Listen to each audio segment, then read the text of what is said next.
Welcome to the Fox Tales International podcast, where every week we explore new stories and tell old tales.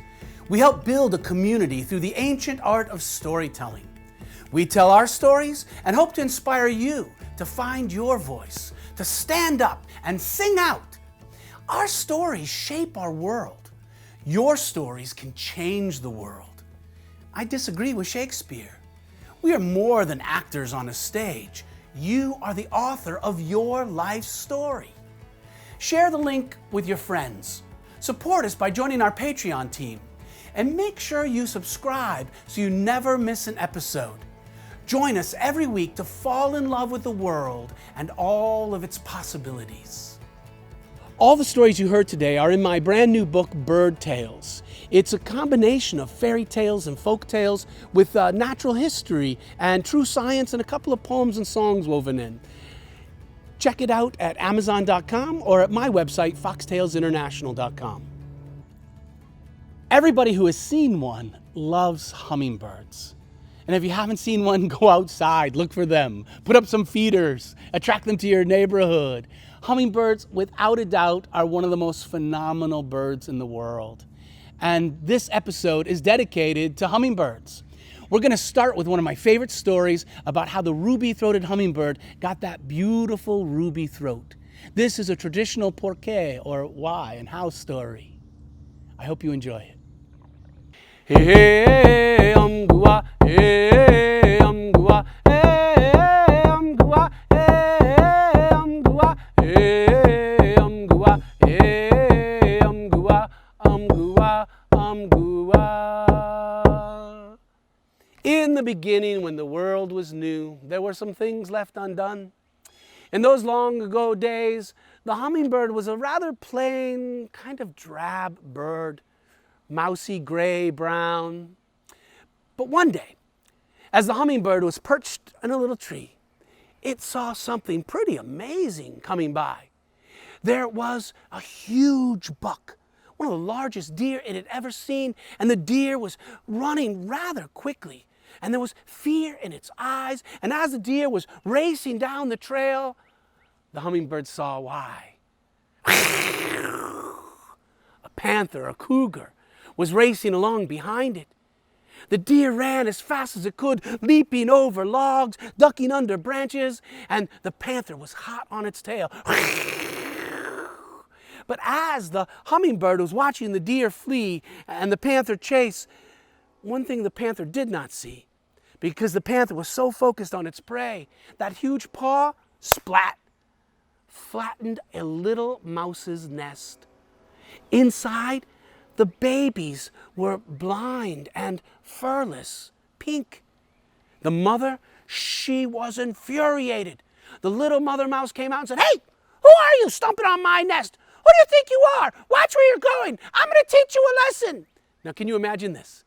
A huge buck racing down the trail, followed by a panther, followed by a little mouse cursing at the panther. Well, eventually the deer bounded away. Typically, a large cat is lucky if 1 out of 7 hunts is successful. The cougar was tired, so the cougar wandered on down by the river, and because they generally hunt at night, in the heat of the day, they sleep. And as the cougar curled up to go to sleep, because it had stopped, the little mouse caught up. Well, the hummingbird thought this was so peculiar, so intriguing, that the hummingbird followed along. And as the hummingbird buzzed along behind, it saw the mouse when it reached the cougar. The panther was asleep. The little mouse said, "I'll teach you. You better watch where you're going." And the little mouse went down to the shore of the stream, gathered up some of the soft mud, and very gently placed those little bits of mud over the eyes of the large cat. Little pat, little pat, little pat, little pat, little pats of mud, until soon it was a full mask. And because the panther was sleeping in the hot sun, that mud soon hardened and dried. "That'll teach you to watch where you're going. Now you won't see anything." And the little mouse turned and headed home, back to her nest to tend to her young. Oh, the little hummingbird thought this is going to be good. And the hummingbird perched in a tree to see how things turned out. Sure enough, a little while later, the panther woke up and it couldn't open its eyes. It couldn't see. And it started walking, boom, it ran into a tree. It almost fell off the cliff into the river. What's wrong? What's wrong? The little hummingbird came buzzing down, and the little hummingbird said, "Be still, I can help." And as the panther stood still, the hummingbird used its little beak to peck and pry and crack the little bits of mud until eventually the panther could see. "Oh, hummingbird, thank you so much for what you have done." And the hummingbird then told the panther all that it had seen. "Oh, you saved my life," said the cougar. "You deserve something for your noble act."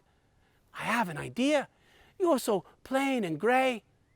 The cougar grabbed some leaves, some fresh green grass, and you know cats sometimes will eat grass. It's good for their digestive system. Well, the cat chomp, chomp, chomp, chomp, chomp, chomp, chomp, chewed up that grass and then took that lime emerald green saliva and smeared it over the back of the hummingbird. And from that day until this one, hummingbirds are emerald green.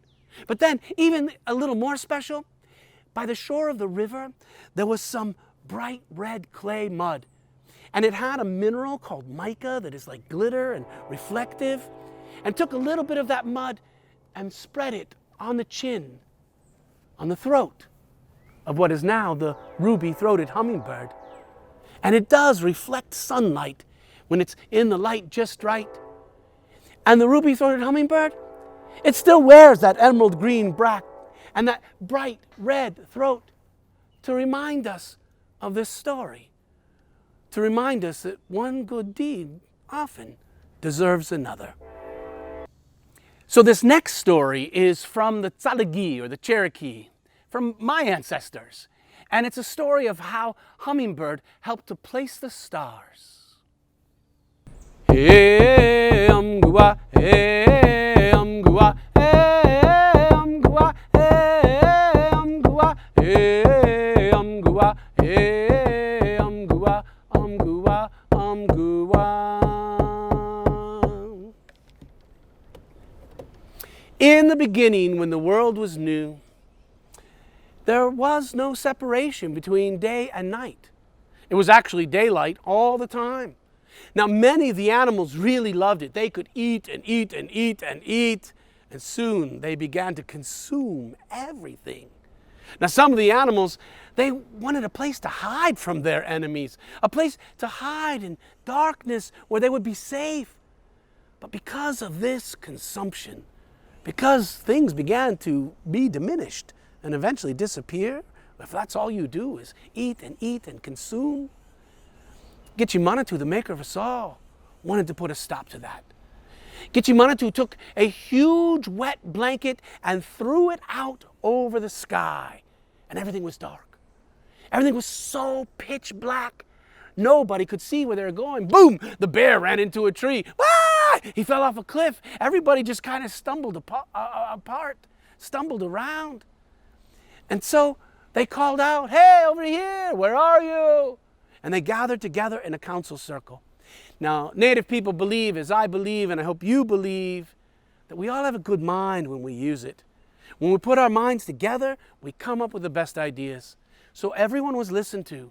Everyone was given that respect. Someone said, "We need to go up and see what that thing is that shut out all the light." And it was decided that Eagle should go, because Eagle could fly higher than any other bird. But just as Eagle was taking off, a little tiny hummingbird slipped in under the eagle's feathers. Now, you know a hummingbird weighs less than a nickel when it begins its fall migration. And at the end of that one long trip, it weighs less than a penny, losing half of its weight. Well, this tiny little hummingbird was so light that the eagle didn't even feel it. And Eagle flew higher and higher. In a large circle, Eagle flew higher and higher until Eagle ran into that big wet blanket. Eagle turned and with its huge sharp talons ripped a large hole. And this bright light came shining down. Today, we call it the moon. And all the animals down below, they could see, and they cheered and roared and barked their approval. But just as the eagle turned to go down, Hummingbird zipped out. And because Hummingbird is the only bird that can fly backwards and upside down, Hummingbird took that sharp little beak and began poking holes in the sky. Now at first, the animals on the ground below, they did not notice. They were so thrilled what Eagle had done for them. But as Eagle came flying down, they began to notice these tiny little lights appearing above them. More and more and more of them. And then they noticed that this pattern of little holes began to draw pictures, like a great eagle flying across the sky, or a huge bear, Ursus Major, and a smaller bear, Ursus Minor, the little bear. There were crabs and spiders.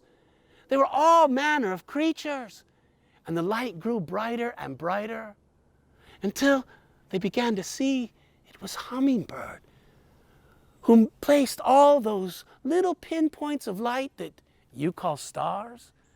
And especially when the animals saw their pictures being made, they cheered and roared their approval. And still to this day, once a month, that bright moon guides us on those dark nights. But then that huge hole, it will slowly mend itself before another one opens. But those little pinpricks of light, they are there every night. So even on the darkest night, we can find our way. And that is how that story goes. Hey, hey, hey, hey, hey, gua. Hey, hey, hey, hey, gua. Hey, hey, gua. Hey, gua. Hey, gua. Hey, gua. Gua. Gua. In that long ago time, there was one, she was so hot. One look at her and you were thirsty. She was so kind, generous beyond measure. She, most important, was so wise. She was such a good listener. She could help anyone, and many wanted her help. Many wanted her hand in marriage. There were many suitors who sought her approval, but somehow none of them were quite good enough for her. Now her parents said, you know, you won't always be so beautiful. As you get older, it might be harder to find a mate, a partner. You should choose one now. She was reluctant. There were two who never gave up. Two who still pursued her. One was tall and lanky. Whoop, whoop, whoop, the whooping crane, with a little red on top, a little black at the tip of its wings, pure white feathers. Now, when Whooping Crane was on the ground, sometimes he seemed a little awkward. But when Whooping Crane took flight, he could fly for hours, higher than any other bird. Actually, we now know that cranes are the highest flying bird on the planet. They will fly over the tallest mountains in the world. The other one was Hummingbird. Hummingbird with his wings moving in that figure eight, zipping here and there. She was reluctant to admit it, but with that bright ruby throat and that emerald green back, Hummingbird was nearly as handsome as she was. So she decided maybe she would let them decide through a race. They would have a great race to the distant mountains, Katua, and back once more. And so it was announced, and all the animals gathered. Now, some of them cheered for the crane. Most of them cheered for the hummingbird. The hummingbird was so fast, they thought for sure he was going to win. The journey to Katua, the sacred mountains, and back, it would take at least 7 days, a full week of flying. So on that morning, when the race began, the hummingbird zipped up, circled 3 times, zip, zip, zip, zip, and then zoom, raced off. Woo-hoo! Everyone cheered. Whereas the crane started running in the wrong direction. Everyone said, hey, the mountains are over here. But Crane awkwardly ran and caught the wind and began to soar. But Crane was looking for a place where the sun had already warmed the earth, and that warm air rising would give him lift. And with his long wings spread, he could circle higher and higher, letting the rising warm air carry him. And soon, when he was high enough, he turned and headed towards the mountain. And in this way, he could glide for hours without flapping. Now the hummingbird, zoom, zip, zip, zip, raced on up ahead. Finally, near dark, the hummingbird stopped, fed, ate a few insects. They are mostly nectivores, eating mostly nectar from flowers, but they will occasionally eat insects, extra protein, extra energy. But as the hummingbird went to sleep, the crane kept soaring all day and into the night. Somewhere early the next morning, Whooping Crane actually passed the hummingbird and stopped by a small stream to preen his feathers, catch a few crawdads, maybe a snake, get a little food. Now, Hummingbird woke up, preened his feathers, zipped up, and took off and was amazed to see that Whooping Crane had passed him. Hummingbird redoubled his effort, flew as fast as he ever could. And you know, they can fly at incredible speeds. Crane took his time. After he had refreshed himself, he flew off looking for another thermal.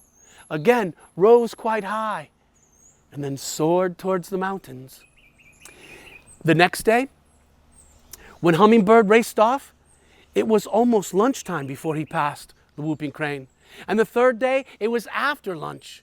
The fourth day, they circled the mountains and they headed back, and it was late afternoon before Hummingbird passed the crane.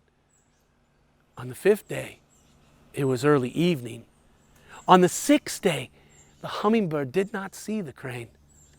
On the seventh day, the crane arrived early in the morning, stopped by a small pond on the edge of the village, took his time preening, making his feathers as beautiful as he could, and then proudly came strutting in to the council grounds.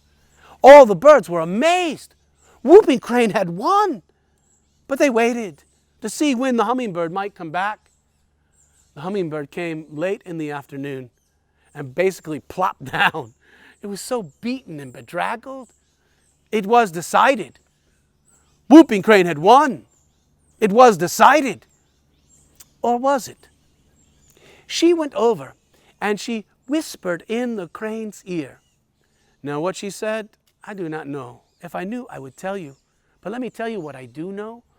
Whooping Crane turned beet red. How many of you ever blushed when you were embarrassed? You know, that red patch on a crane's head, that's not feathers. That's actually skin. And just like you turn red when you are embarrassed, cranes do that. Oh, Crane was so beet red, but whatever she said, I do not know. She decided not to marry. That is a choice. She decided instead she would be wed to the entire village. She became a wise one, a medicine woman, a healer, a midwife who helped children come into this world and helped the elders cross over to the world beyond. All sought her counsel. And he, Whooping Crane, he settled for one of his own tribe, another Whooping Crane. And they lived happily together and raised many offspring. But even when he was an old man, and cranes are long-lived birds, sometimes he'd be sitting there and he'd think of that glorious day when he won the great race. And then he would think about what she said and he would blush once more. Obviously, I'm not the only one who loves hummingbirds. One of John James Audubon's most beautiful portraits is of the ruby-throated hummingbird on a trumpet flower. We'll let John James Audubon tell the story. Who has not seen this glorious fragment of a rainbow, a winged jewel, and your mind does not turn to the greatest of affection and appreciation, The hummingbird, without a doubt, is one of my favorite birds. Its little wings move in a figure 8 at 70 beats per second. They are flying backwards and upside down. I have a dear friend who captures hummingbirds on the Gulf Coast. She has caught the same bird in the same spot, with the same net, on the same day, at more or less the same time, 3 years in a row. What a hardy little bird. Now you do some math with me, knowing their wings move at 60 to 70 beats per second. How many seconds in a minute? 60. How many minutes in an hour? 60. 60 times 60 times 60 wing beats per hour. And it takes them 10 to 18 hours to cross the Gulf of Mexico. When they begin that flight, they weigh less than a nickel. When they finish, they weigh less than a penny. They lose half of their body weight in that single flight. So what an amazing little bird. To think, my friend, catching the same bird 3 years in a row. On its return journey, it has crossed the Gulf 6 times. Imagine you making such a flight. The adventures you would have if you're such a tiny bird. Imagine the stories that you could tell. Let's hear what Cindy has to say about banding hummingbirds. Doug invited us last year to come band some of his hummingbirds because he has quite a few here. And so we banded just over 100 hummingbirds last year. And so we're back here this year to see if any of those birds have returned. Today we had my granddaughter, Jillian Ratliff. Nice and flat. This is so sweet. I got to spend today with Jillian, and she was most interested in the hummingbirds, and so we like to encourage young people to take an interest. Because if you love something, you'll work to protect it. But she was very nervous about coming today because she had never held a hummingbird, and she wanted to make sure she was going to hold it correctly and gently and not hurt the hummingbird. And we're going to have him come out and say hello. And we're going to measure his bill, that part right there. Oh, it's super sharp. Yeah, it is. I love to show kids hummingbirds, and so she helped me today with my hummingbird banding. We're going to look inside. I'll name him. Okay, what do we want to name him? Blue Jay. Mr. Blue Jay, okay. Oh, she was very enthusiastic. Now what do? We measure. That's right. Told her one time what I was doing, and then she told me how to do it. She's very precocious, so she's a quick learner. So she was helping in the banding process, and I noticed very quickly she was providing some instruction to the banders on how they should do it correctly. Okay. And can I blow his tummy? Oh yeah, you can blow his tummy. I'm going to blow his tummy with Okay. the pink one. With the pink one? Okay. Now we're going to blow on him. Now I too. Okay, blow the feathers to see if you see any fat. Do you see any fat? Yeah. You do? Yeah. I don't see any fat. Let me see. Okay. Okay. She wanted to participate. She helped me blow on the birds and look for fat. She named each bird as they left us. And so now they not only have a number, but they have a name. Pinky. Pinky? Yeah. All right. I named him Pocahontas, and I named him Mr. Blue Jay, and I also made them Moana. For children, hummingbirds are mystical, magical. Oh, he's going to go quick. Oop, there he goes. She had the opportunity to hold one in her hand and to release the hummingbird back into the wild. And you could just see the intense excitement on her face. So it's a moment she'll remember the rest of her life. This is fun for everybody. Who wouldn't like to come and watch these professionals catch and band hummingbirds? Most people never see a hummingbird through the whole year in the wild. You know, here at Ruskin, we started feeding 20 years ago in a summer camp, and the bird population just kept growing and growing and growing because they'd come back each year. More and more little ones that would survive and come back and raise again. But the chance to capture a hummingbird and band it and determine the health of the bird provides a service, I think, to the ecology and taking care of the population of the birds. But it's just fascinating to watch that. Hummingbirds are a real miracle of nature.